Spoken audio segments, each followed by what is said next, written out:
N9 TV Telugu news కి స్వాగతం. భద్రాద్రి కొత్తగూడెం జిల్లా అశ్వారావుపేటలో హిందూ సంఘాల ఆధ్వర్యంలో కన్యకా పరమేశ్వరి దేవాలయం నుండి రింగ్ సెంటర్ వరకు భారీ ర్యాలీ నిర్వహించి నిరసన తెలిపారు. తిరుమల తిరుపతి వెంకటేశ్వర స్వామి వారి లడ్డు ప్రసాదంలో కల్తీ చేసి హిందువుల మనోభావాలను దెబ్బతీసేలా చేసిన వారి వెంటనే చర్యలు తీసుకోవాలని, హిందూ దేవాలయంలో హిందువులే ఉద్యోగమస్తులుగా ఉండాలని తెలిపారు. ఈ సందర్భంగా కార్యక్రమంలో Vasavi club president Jalipalli Devaraju, Vasavi club district joint secretary Cheemakurthi Subbarao, Srimanthula Parvathi, Thamballa Ravi, Srinivasarao, మాజీ ఆర్యవైశ్య సంఘం జిల్లా అధ్యక్షుడు చీమకుర్తి వెంకటేశ్వరరావు, కోరుకొండ రామ్మోహన, టీడీపీ నాయకులు కట్రం స్వామి, అంకుల్ శ్రీను, దేవాలయ పురోహితులు అచ్యుత శ్రవణ్, వేముల శ్రీను, వేముల శరత్, జలిపల్లి ఖాదర్ బాబు, దోపగుంట్ల శ్రీను, వెంకటేష్, నాల సత్యనారాయణ పాల్గొన్నారు.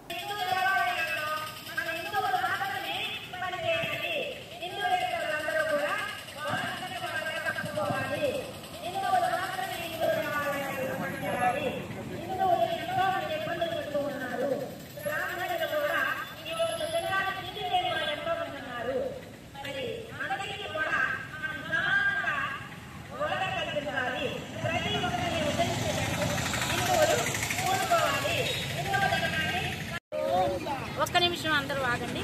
జై శ్రీరామ్, గోవింద గోవింద, ఏడుకొండలవాడ వెంకటరమణ గోవింద గోవింద. 7 కొండల్ని 2 కొండలు చేస్తామని గాని 3 కొండలు చేస్తామని గాని ఎవరు అనకూడదు. ఎందుకంటే ఆయన శక్తి చాలా గొప్పది. శక్తి సంపన్నుడైనటువంటి 7 కొండలవాడి లడ్డూ ప్రసాదం మేము తీసుకొచ్చి ఎంతో మందికి పంచిపెట్టి చాలా కలుషితం చేశామని చాలా వరకు మేము ప్రాయశ్చిత్తం చేసుకున్నాం. క్షమించమని ఎన్నోసార్లు అడిగాం స్వామిని. రోజు కూడా పూజలు చేసి, ఈ జరిగిన దగ్గర నుంచి కూడా పూజలు చేసి, క్షమించు తండ్రి, మేము చేయకపోయినా మా భారతదేశంలో జరిగింది తప్పు, ఈ తప్పును క్షమించాలి, ఈ తప్పు చేసిన వాళ్ళని ఖండించాలి, ఖచ్చితంగా ఈ తప్పు చేసిన వాళ్ళని శిక్షించాలి. లడ్డూ ప్రసాదం అనేది 7 కొండల వాడి దర్శనానికంటే గొప్పది. 7 కొండల వాడి దర్శనాన్ని చేసుకుని వస్తాం, కానీ ఆ ప్రసాదాన్ని ఊరికే ఒక్క పలుకు పెడితే కళ్ళ కద్దుకుని నోట్లో వేసుకుని 7 కొండల వాడిని చూసిన ఫలితాన్ని పొందుతారు అందరూ భక్తులందరూ. ఎంతమందో భక్తులకి మనోభావాలు దెబ్బతిన్నాయి. ఇది క్షమసత్వం శేషశైల శిఖామణి అని ఎన్నో రోజుల నుంచి క్షమించమని ఆ శేషశైల శిఖామణిని అడుగుతున్నాం. దయచేసి అందరూ కూడా ఆ శ్రీదేవి భూదేవి సమేతుడైనటువంటి శ్రీ వెంకటేశ్వరుడు కలియుగ దైవం. ఆ దైవాన్ని మనం ఎప్పటికీ మర్చిపోము. మన హిందూ ధర్మాన్ని రక్షించుకుంటూ ఆ దైవాన్ని కాపాడుకోవాలి. హిందూయేతరులు ఎవ్వరూ కూడా మన హిందూ దేవాలయాల్లో వ్యర్థనాలు చేయొద్దు. హిందూయేతరులు ఉండటం వల్లే ఎంత ఇబ్బంది వచ్చింది. ఈ ఇబ్బంది లేకుండా చేయాలని నేను కోరి ప్రార్థిస్తున్నాను అందరినీ.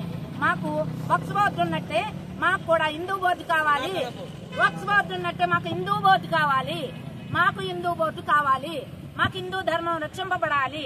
హిందువులంతా సమభావంగా ఉండాలి. సెక్యులర్ గా ఉండవద్దు. అందరూ సమానమైన భావం అని ఉండొద్దు. అందరూ సమానమే అని మనం చూసుకుంటాం. వాళ్ళు కూడా అలా ఉంటే ఓకే, కానీ ఖచ్చితంగా హిందూయేతరులు మన హిందూ దేవాలయాల్లో ఉండటానికి కుదరదంటే కుదరదు. జై శ్రీరామ్. అది తేలే వరకు కూడా మేము చేస్తూనే ఉంటాము. జై శ్రీరామ్. జై శ్రీరామ్.